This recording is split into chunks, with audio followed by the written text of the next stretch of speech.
magistrado de Venezuela, expresidente de la Sala Penal del Tribunal Supremo de Justicia, es vinculado al narcotráfico y removido de su cargo por el Poder Legislativo. El día que iba a ser interpelado por la Asamblea Nacional, no acudió, huyó del país. Ahora el juez teme ser juzgado por la justicia venezolana. El magistrado Eladio Aponte decidió hablar. Y estas son sus revelaciones. Nosotros estamos teniendo esta conversación fuera de Venezuela.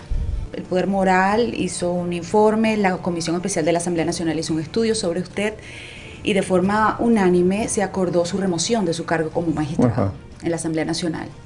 Presuntamente por tener usted vinculaciones con un presunto narcotraficante de nombre Walid Maclet. Usted está ahora fuera del país. ¿Por qué salió del país? No, salí del país para despejarme.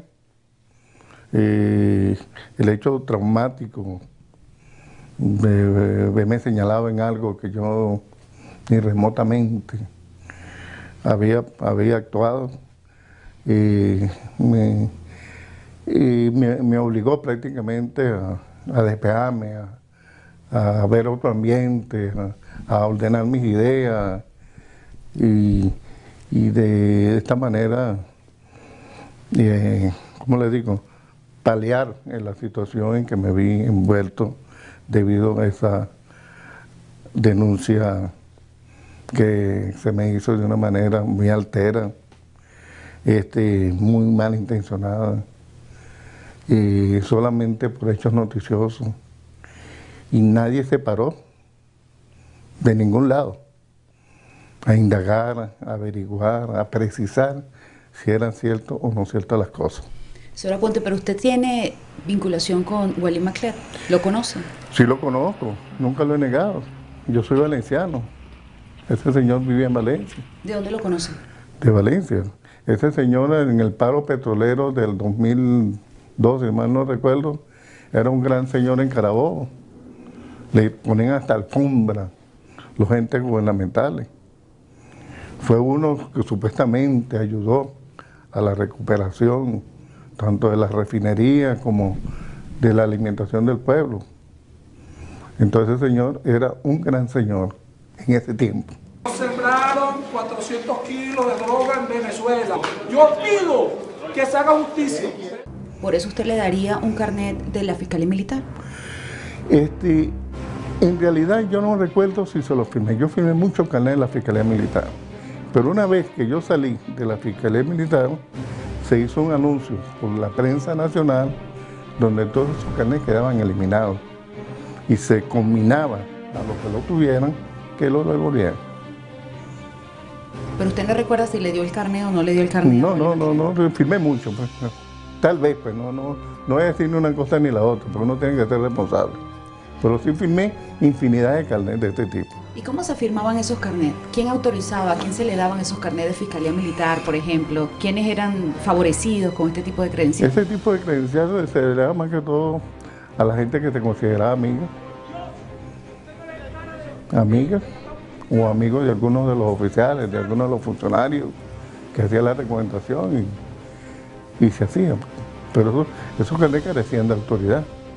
¿Qué funcionarios que usted recuerde le solicitaron carnet para...? Bueno, los fiscales que estaban conmigo, algunos oficiales externos, algunos amigos. ¿Usted ahora está fuera del país? ¿Va a regresar a Venezuela? Sí, yo quiero regresar a Venezuela y afrontar mi situación y lavar mi nombre, mi reputación y mi dignidad, no solamente la mía, sino la de mi familia. Para cerrar este punto de lo motivo de su remoción, según la comisión especial que estudió su caso dentro de la Asamblea Nacional, hay varios puntos que ellos tocan. Primero, la presunta entrega de un carnet de la Fiscalía Militar, por su parte, al presunto narcotraficante. Segundo, también ellos mencionan hasta de una invitación a la boda de su hija. ¿Usted lo invitó a la boda de su hija? Bueno, el listado que hizo mi hija, y se incluyó este señor, pero repito, ese señor ni remotamente sabíamos nosotros qué era lo que hacía. Solamente se conocía como un comerciante reputado, un comerciante de mucho nombre y un comerciante de mucho éxito. ¿Es cierto que tuvo algunas cartas hasta de agradecimiento del señor Maclet en ese momento? ¿De parte de quién? Cartas de agradecimiento por su gestión en Carabobo, ¿esto es cierto? Sí, es cierto. Yo vi una carta, que en estos momentos no la tengo, emanada de la Presidencia de la República, felicitando al señor Maclén por su labor en pro de la revolución y del movimiento revolucionario que lidera en estos momentos el presidente Chávez.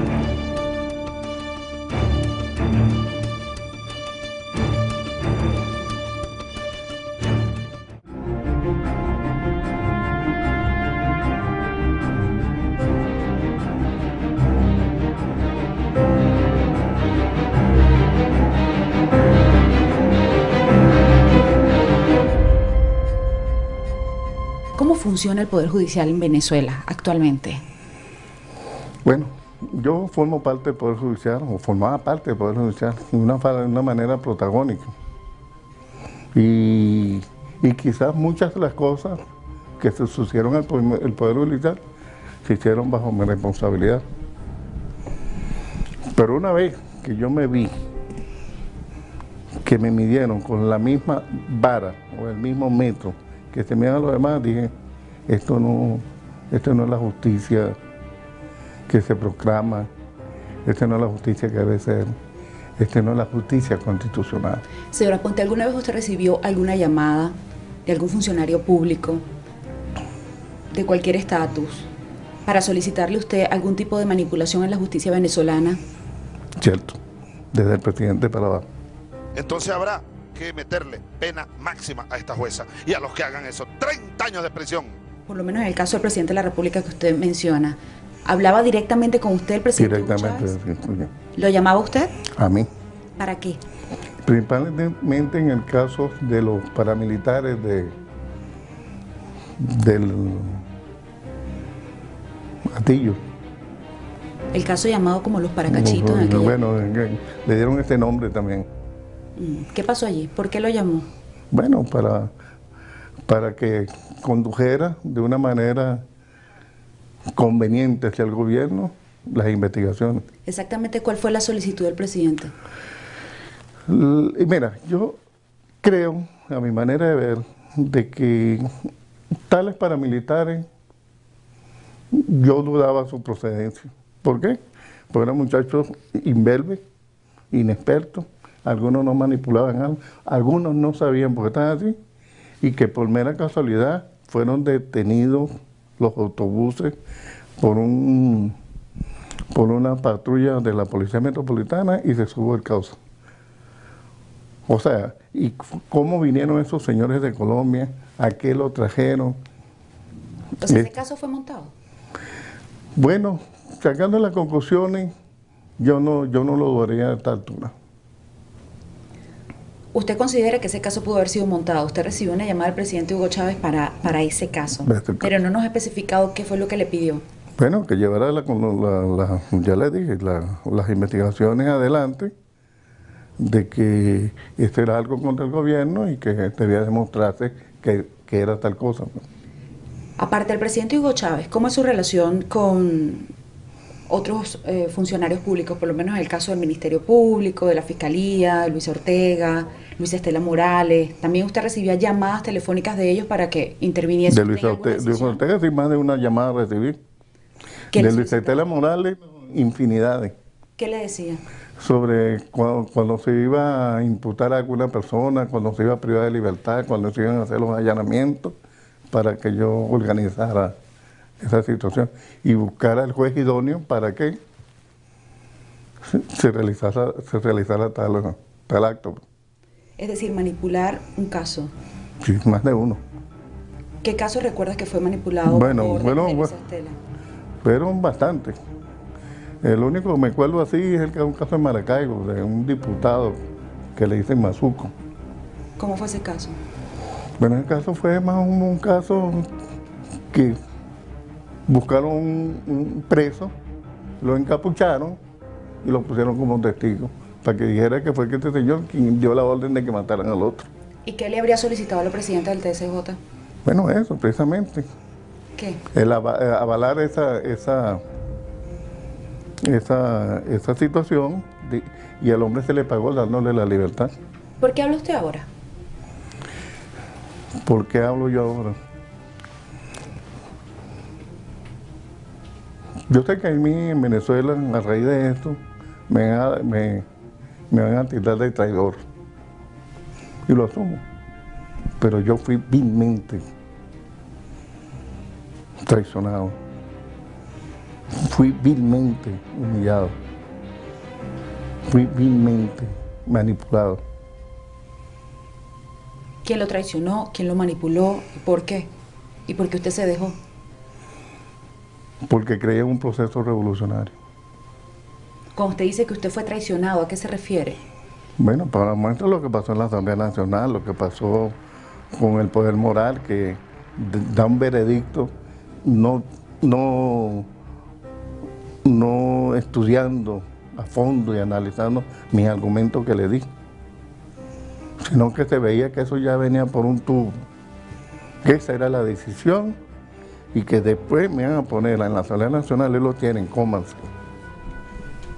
¿Qué cree usted qué pasó entre usted y altos funcionarios del gobierno central venezolano para que se cortara esa relación tan directa que tenían con usted o esa confianza que tenían en usted hasta para solicitarle favores judiciales, como usted nos ha dicho? Bueno, en realidad no sé. ¿Cree usted que fue el caso Maclet o cree usted que fue otro caso? Yo creo que, no sé, a lo mejor serían otros casos. A lo mejor casos donde yo no me presté o me hice el oído sordo. No me pregunte cuáles, pues no, ahorita no recuerdo. Pero yo creo que el caso de Maclet le sirvió a ellos como anillo al dedo para exponerme al escarnio público y acabar con mi prestigio y con mi honorabilidad. Usted es abogado, no es un abogado cualquiera, fue el presidente de la Sala Penal del TCJ. Sí, señor. Cuando usted dice que usted fue manipulado, quiero que nos especifique más cómo es ese modus operandi, cómo es que lo llaman, cómo es que amplíenos más. Estos son con fines que ideológicos, económicos. ¿Recibía usted dinero? ¿Recibía algún tipo de efectivo también? No solamente usted, sino las autoridades quienes le solicitaban el favor. Bueno, eso sí no lo sé yo, ¿no? Si había dinero por ese lado. Lo que pasa es que me pedían los favores y yo los ejecutaba. Y hay del juez que se negara a ejecutarlo. ¿Qué le pasaba al juez que no le hiciese caso a Era usted? removido del cargo. ¿A cuántos jueces removió del cargo usted? Bueno, yo no, eso lo hacía la comisión inicial, pero fueron muchos. ¿A usted apoyó a más de uno para que fuese removido de su cargo? Sí lo apoyé. ¿Por qué? Pues más aparte de la comisión judicial. ¿Pero por qué los removía? ¿Simplemente por no seguir su orden? No, y no solamente la orden, pues la orden no la daba yo directamente. La orden la daba la presidenta del tribunal también directamente. Muchas veces la orden la daban directamente los fiscales. Hay un fiscal de apellido Castillo que se llamaba directamente a los jueces y llegaba hasta amenazarlos. ¿Cómo es esa relación con la fiscalía ahora que usted nos menciona eso? Amplíenos un poco más. Hay información extraoficial en Venezuela, que hay quizás una especie de grupo de preferidos de la fiscal general y que este tipo de situaciones como la que usted nos acaba de denunciar de presunta extorsión estarían ocurriendo en el país. ¿Qué sabe usted de eso y amplíenos más?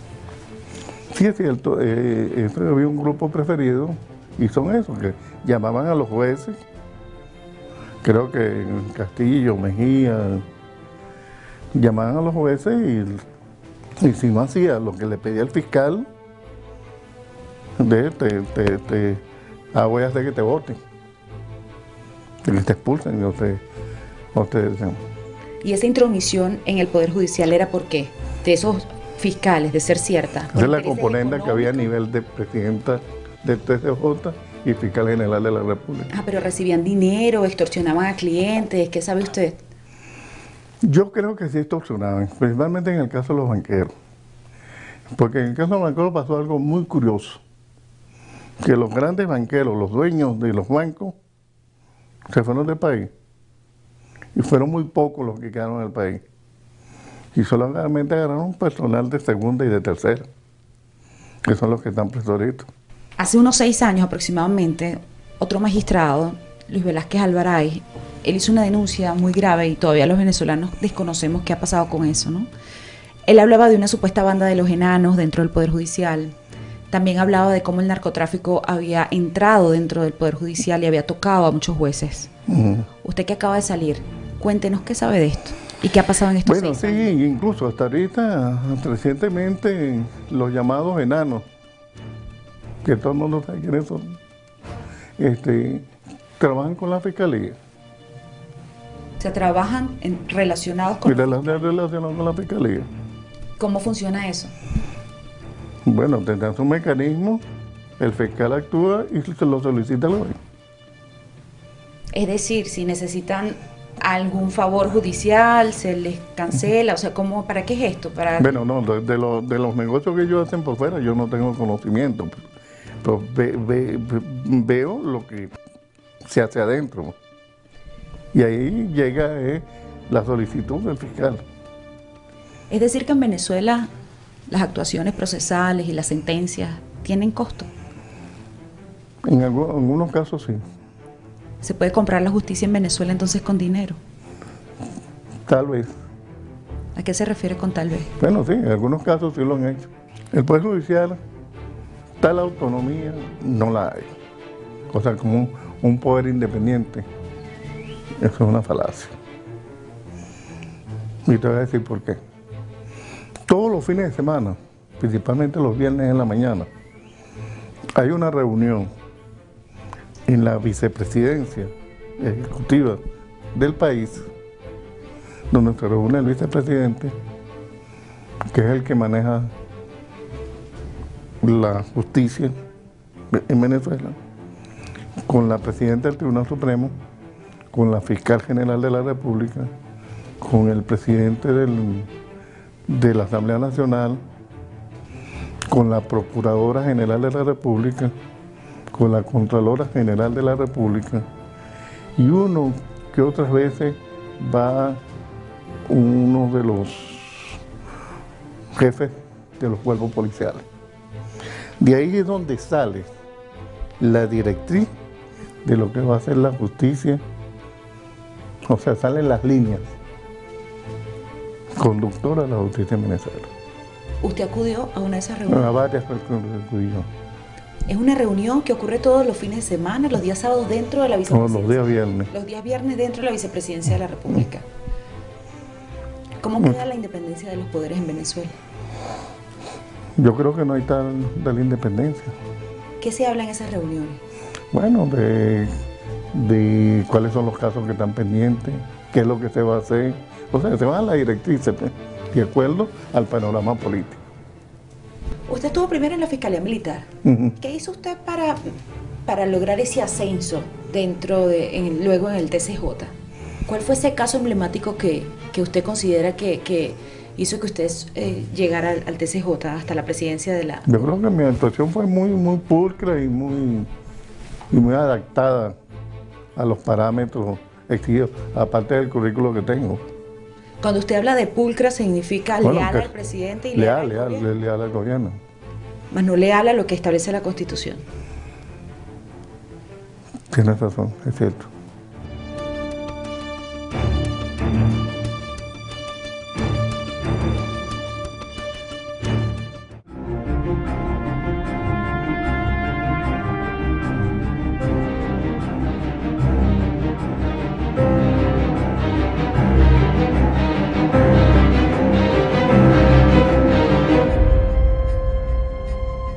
En medios venezolanos ha salido en los últimos días que aparentemente Estados Unidos podría tener interés en usted, porque usted aparentemente tendría pruebas o evidencias de altos funcionarios del gobierno vinculados con terrorismo y narcotráfico. ¿Es esto cierto?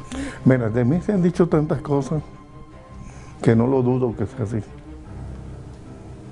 Pero usted tiene pruebas de que altos funcionarios del gobierno podrían estar vinculados con el narcotráfico en Venezuela. Yo tuve 7 años en la sala penal del Tribunal Supremo de Justicia de Venezuela. Por lo tanto, manejé mucha información. Ok, le repito la pregunta. ¿Usted tiene evidencias de funcionarios del alto gobierno que presuntamente estarían relacionados con narcotráfico? Te repito, manejé y manejo mucha información. ¿Sí o no? ¿Sí? ¿Quiénes? Bueno, tendría que verlo, pues. ¿Y cuáles son los que...? Pero señalártelo así yo creo que no sería conveniente por ahora. Hay algunos informes en los Estados Unidos que establecen que usted estaría colaborando con algunos narcotraficantes, aparte del caso de Walid Maclet. ¿Es esto cierto? Eso es falso. La única persona, y eso lo voy a decir como en mi defensa, relacionado con narcotráfico, que yo conocí fue este señor Maclet.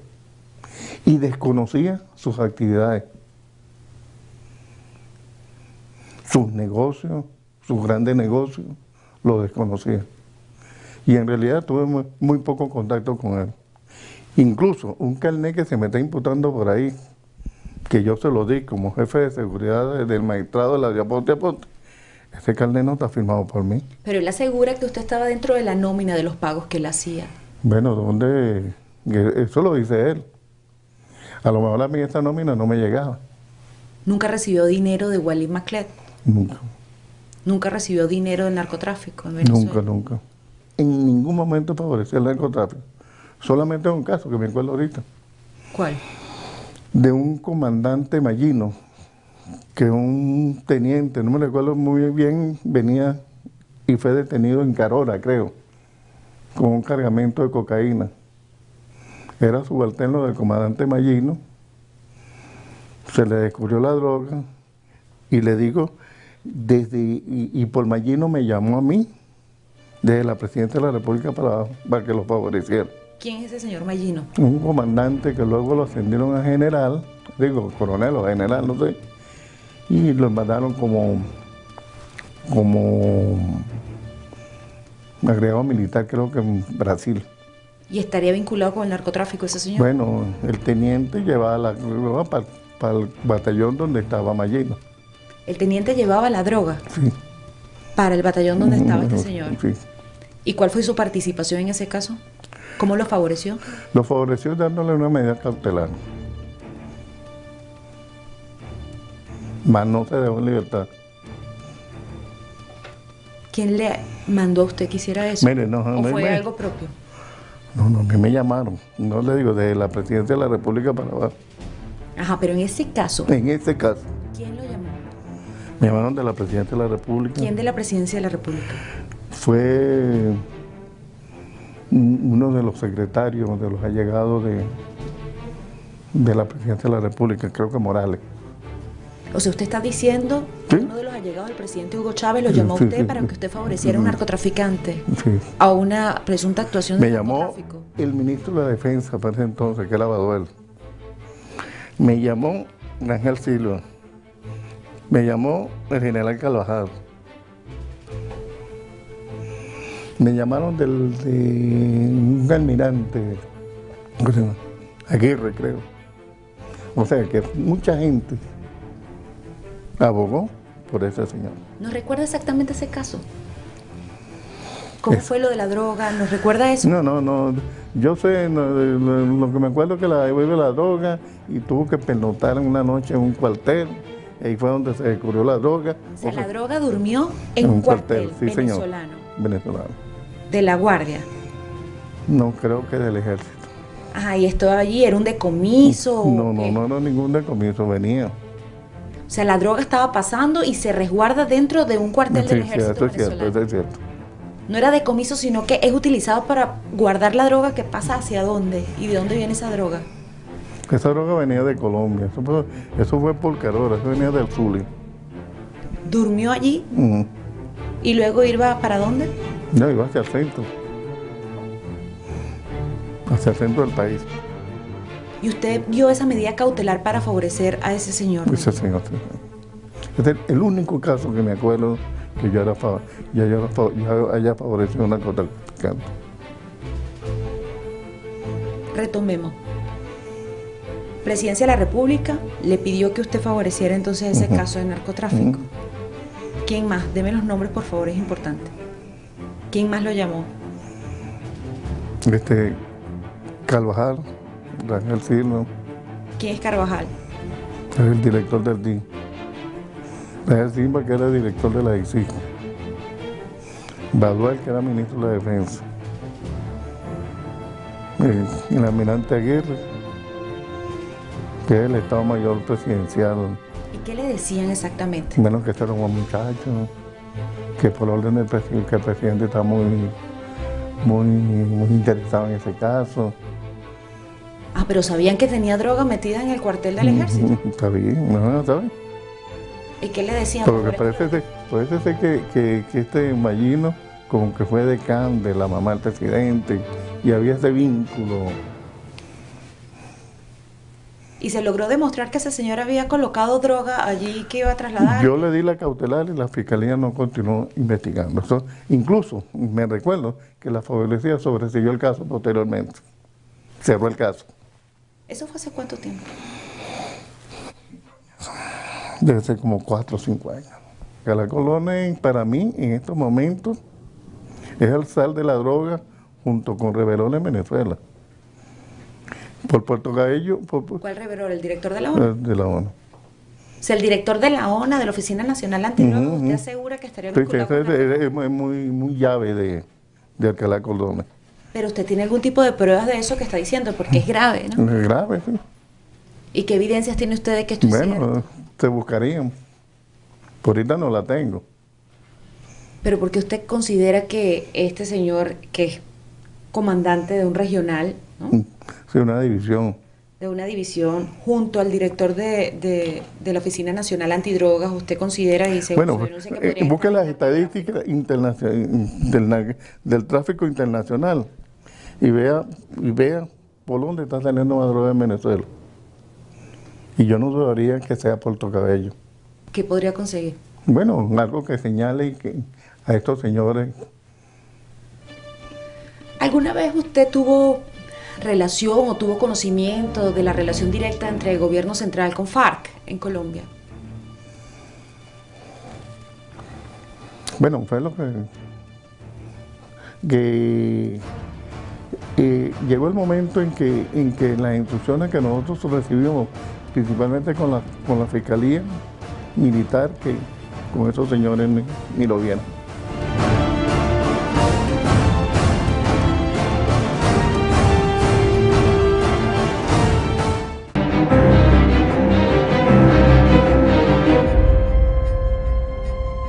Cuando usted estuvo en la Fiscalía Militar, hubo casos como el caso Usón, Sí, caso Baduel, también. caso Poyoli. No, Baduel no lo tuve yo. No lo tuvo usted. Caso Usón sí. Susón, ¿Fue manipulado ese caso? sí fue manipulado. ¿Usted recibió alguna orden presidencial o alguna orden del Ejecutivo para actuar diferente a lo que Fiscalía Militar hubiese actuado? Sí. ¿Qué le dijeron? Bueno, que había que acusarlo e imputarlo. ¿Por qué lo hizo? ¿Mm? ¿Por qué usted lo hizo? Recibía órdenes. ¿Qué pasa si usted no ejecutaba esa orden? Que era afuera. ¿Eso fue lo único que lo motivó usted a seguir esas órdenes? Yo soy militar, fuera militar de carrera. Ahora, ¿cómo se siente usted en este momento? Luego, según su testimonio de haber manipulado la justicia de Venezuela, ahora estar usted en manos de la justicia. Bueno, como te digo, sé lo que me espera. Y lo que me espera no es nada bueno. ¿Cómo se siente usted con personas quienes perdieron su libertad? Familiares de personas quienes fueron presas. ¿Qué le diría a esa gente que usted, en algunos casos, quizás por cumplir órdenes o por cualquier tipo de razones, privó de libertad? ¿Qué le diría a esos familiares que lo están viendo ahora en el país?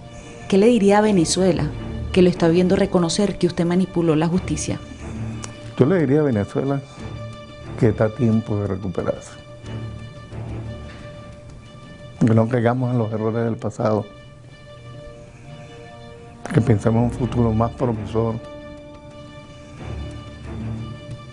más democrático y más de libertad.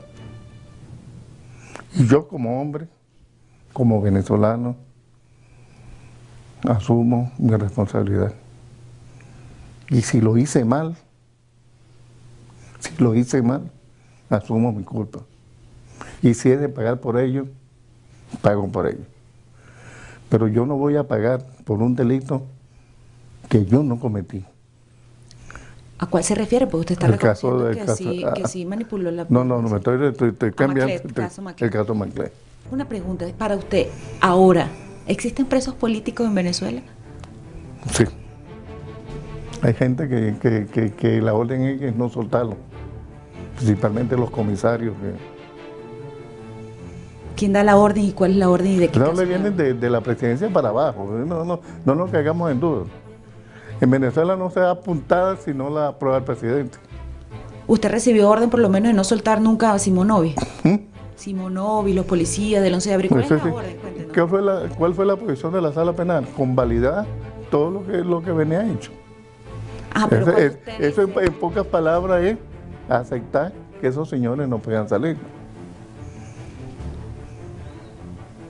Y que la justicia ahí le dio la espalda. Entonces, ¿qué le diría yo a los familiares? Tengan fe. Y luchen por lo que creen que merecen y tienen que luchar. ¿Siente usted entonces que el gobierno le está dando la espalda en este momento? Bueno, yo creo que me la había dado hace mucho tiempo. Lo que pasa es que yo no me había dado cuenta. ¿Cuándo comenzó a darle la espalda el gobierno a usted? Yo creo que hace más de un año. ¿Por qué? Bueno, a lo mejor ya no le sería útil.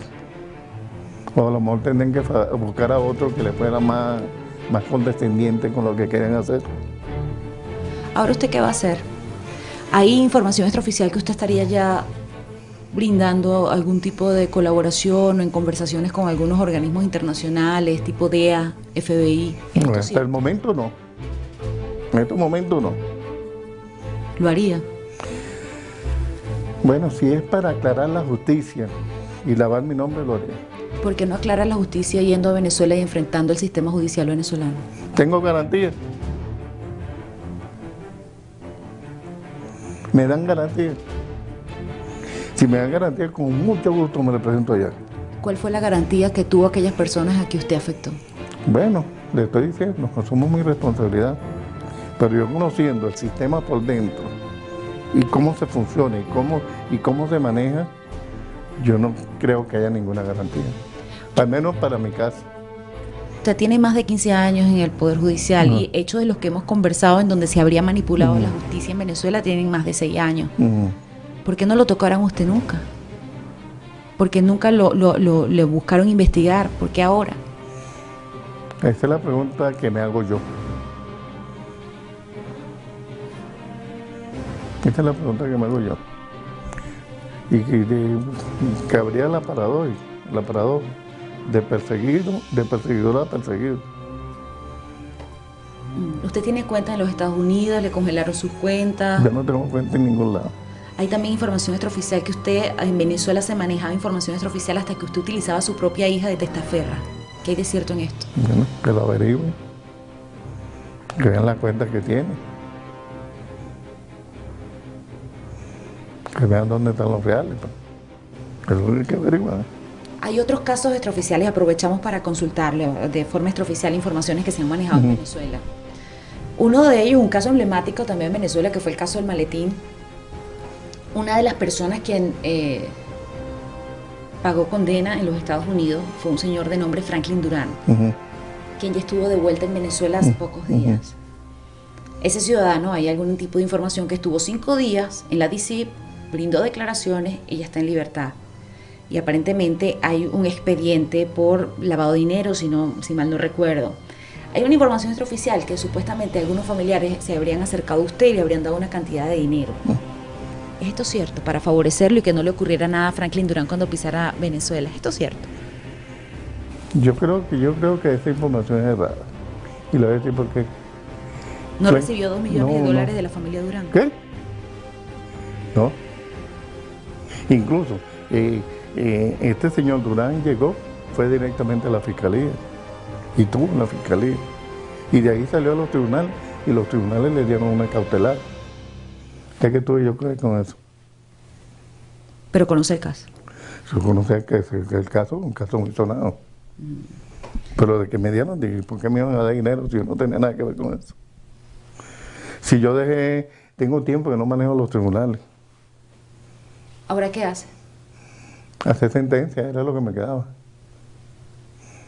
Y ahorita me dedicaré a escribir. ¿Qué va a escribir?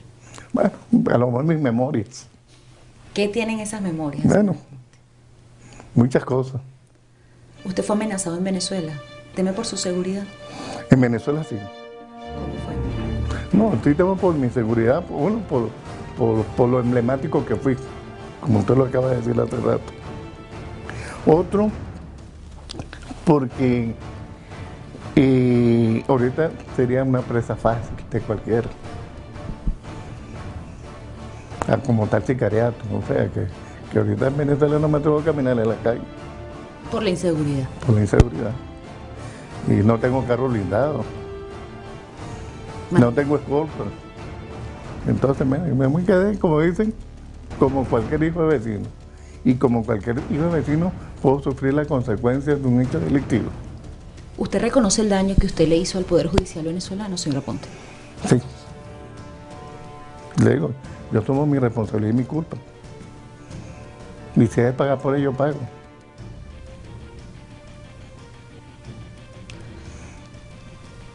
Así como usted, ¿qué tan contaminado está ese poder en Venezuela? Yo creo que bastante suficiente, a todos los niveles. Mucha manipulación. Le dije que ahí no sale una decisión si no se consulta. Últimamente los tribunales penales, ante cualquier decisión, tienen que consultar.